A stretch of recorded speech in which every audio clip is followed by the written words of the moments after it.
Hello, everyone. Today, I will talk about the most popular and widely used method for analyzing qualitative data.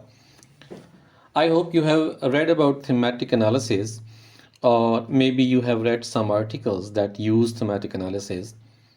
What you might already know about thematic analysis is that thematic analysis is used to find and explore pattern of meanings across the qualitative data. These pattern of meanings are known or labeled as themes.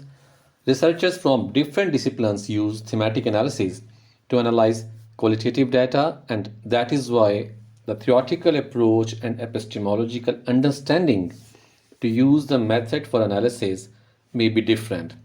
However, the flexibility offered by the thematic analysis approach makes this method as a popular method in social sciences.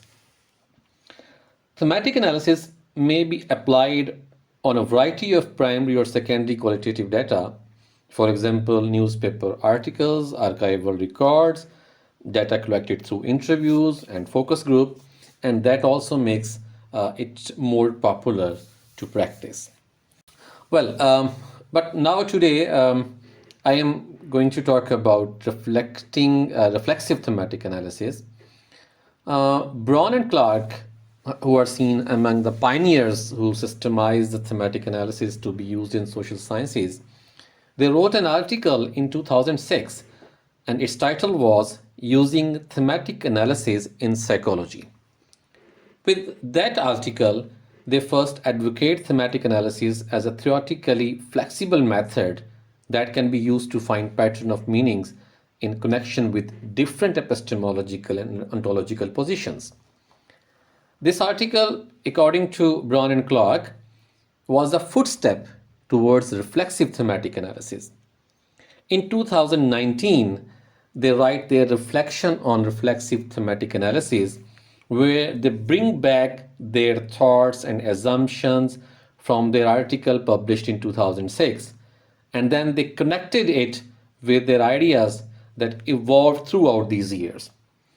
Hence, the term reflexive thematic analysis is not a new method of analysis, but it is actually a reflexive thinking of the authors that helped them to revise their methodological approach that they named as reflexive thematic analysis.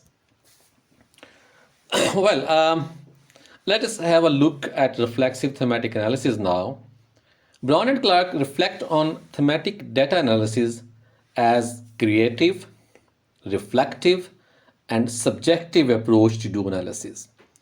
Hence, they see thematic analysis as a method of analysis that can provide pattern of meanings after a thoughtful reflection on how the themes are being emerged from the data. While thematic analysis is used to identify pattern of meanings, reflexive thematic analysis provides a more theoretical, flexible approach to answer different research questions and also to address different conceptual frameworks. Therefore, from opinions, understandings, perceptions, experiences, and construction of meanings, we can use reflexive thematic analysis, and it benefits the researcher to explore everything about it. But one thing we must remember that there are different orientations of thematic analysis, and a researcher chooses best according to his own theoretical framework. We can have a look on those different types of thematic analysis. Well, apparently we see two sets of opposite types of thematic analysis.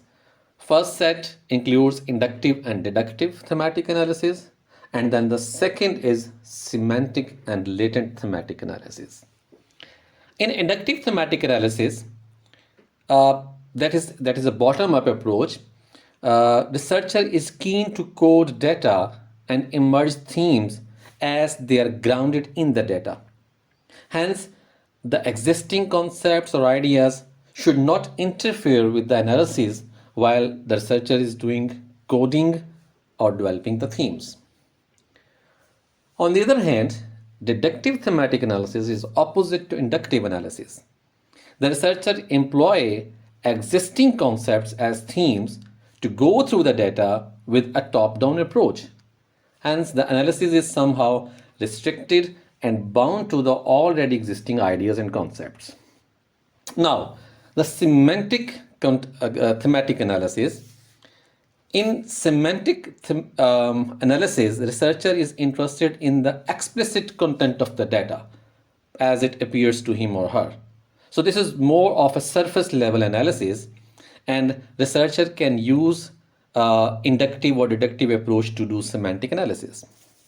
Contrary, the latent analysis is about revealing the underlying meaning of the content, and therefore the development of themes are related to the finding of the concepts and ideas underpinning the data. Usually, an inductive analysis is helpful in this type of analysis.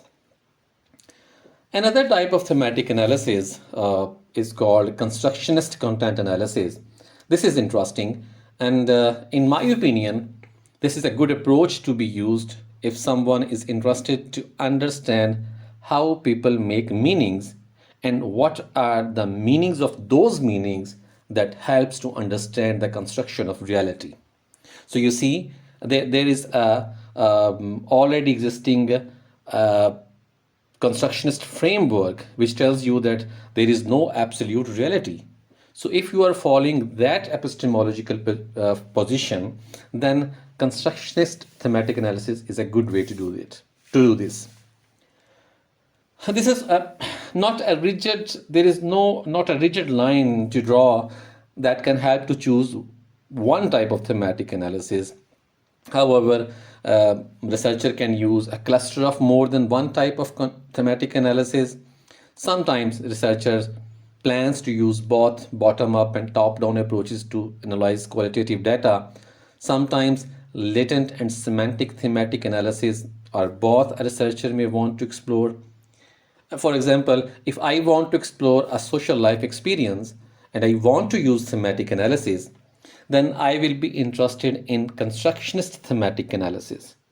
And I should not go to use existing concepts or ideas. Instead, I will be looking for what is said, I mean the explicit content, and then why it might be said that way, and what is the context of this. So it is more about underlying meanings.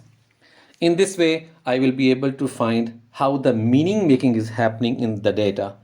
So you can see how and when should I cluster different types of content analysis. Okay, in some other presentation, I will explain the difference between interpretive phenomenological analysis, I mean IPA, and the thematic analysis, particular with reference to constructionist thematic analysis. But here, just to mention a couple of points, I will give you some idea about the difference between IPA and thematic analysis. Well, IPA is a complete methodology, and it is theoretically grounded in phenomenology, hermeneutic, and ideography. A researcher exploring lived experiences using IPA have to do sampling, data collection, validation of data collection tools, process of analysis, validation of the findings, and keeping it up in the connection with the theoretical foundation of IPA. Maybe you will like to have a look at one of my presentation in this channel that is about phenomenology, and that can give you a broader idea of IPA. On the other hand, thematic analysis is a method to analyze data. You cannot say thematic analysis a methodology. However, I believe that thematic analysis provide a reliable and solid foundation to the researchers who are interested in doing IPA. That is why I often suggest my students to use thematic analysis to learn how to do qualitative data analysis. This learning later can help them to go for IPA or grounded theory in a better way. Okay. Now, let's have a look on the process, I mean the phases or the steps to do reflexive thematic analysis. These phases are not rigidly ordered, but researcher usually moves back and forth in doing analysis. But let's have a look how Brown and Clark put these steps. First step or first phase is familiarization with the data. And this is all about reading and rereading as much time that you feel comfortable with the data. I mean, you get familiar with your own data and it appears to you as it relates to your research question. Second step is coding. Coding is to label the meaningful chunks in the data that identify the important features of the data that are corresponding your research questions. In the third phase, you generate themes. So usually what you do that you examine every code, I mean the label you are already done, and then you cluster these codes into different categories. These categories represent a broader pattern of meanings. And in fourth phase, you actually review those themes.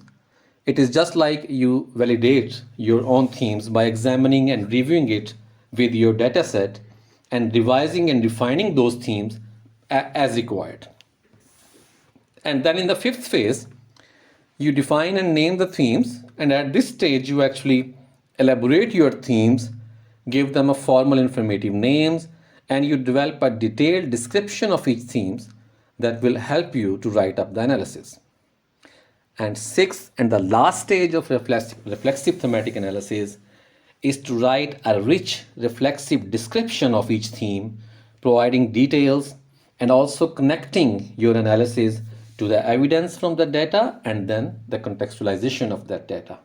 So in this way, you complete the whole process, but you keep moving back and forth to validate and confirm your own data analysis. Okay, this was the 6-step reflexive thematic analysis. However, I also recommend to use a thematic analysis checklist to see if you have done that properly. In this slides, you can see a table that is actually a checklist that we used in our recent research article on risk perception and protective behavior in the context of COVID-19. So you see in this checklist, we actually try to see our own analysis through these steps. For example, we saw that data has been transcribed in detail. So it was a cross-check with the recorded data and the transcripts. Then we also go for the coding. It has been done taking all data into equal consideration, and it was derived from the data. And then we go for the themes, that they are generated from the codes and they are comprehensively grounded in the data. And then we cross-checked each other and reverse-checked with the original data. So themes were checked for their representation as with their internal coherence. And then we also go towards the significant statements, and these are the statements that we actually use as evidence from the data. So we saw that how these statements are representing our themes and vice versa. And then the analysis, we saw that analysis is more than a description. It involves a sense making of the data. It provides a conceptual depth, and it connects the research question with the themes and the significant statements and provides a well-organized evidence-based analytical story. And in the last, we checked the reporting. How did we report the research? So research has been reported adequately. It shows consistency among the research objective, questions, methods, and analysis, and that researchers have actively positioned them in the reporting. I mean, through themes and interpretations, and also the reflexive journaling that we did. Well, now in the end, I will advise you to check at least these 5 points when you are doing thematic analysis. First, you have outlined and elaborated the process of analysis. Second, your themes have proper support from the data. I mean, you know the significant statement evidence in the data. Number 3, your themes are well connected with your research questions. Number 4, you have written a rich description of the themes, and you have provided evidence from the data wherever required. And number 5, you have contextualized your themes in connection with research question in the data. Well, I hope that you have an idea now what is reflexive thematic analysis. And in some other presentation, I will come up with more details about the difference between IPA and reflexive thematic analysis. Thank you very much. Stay connected.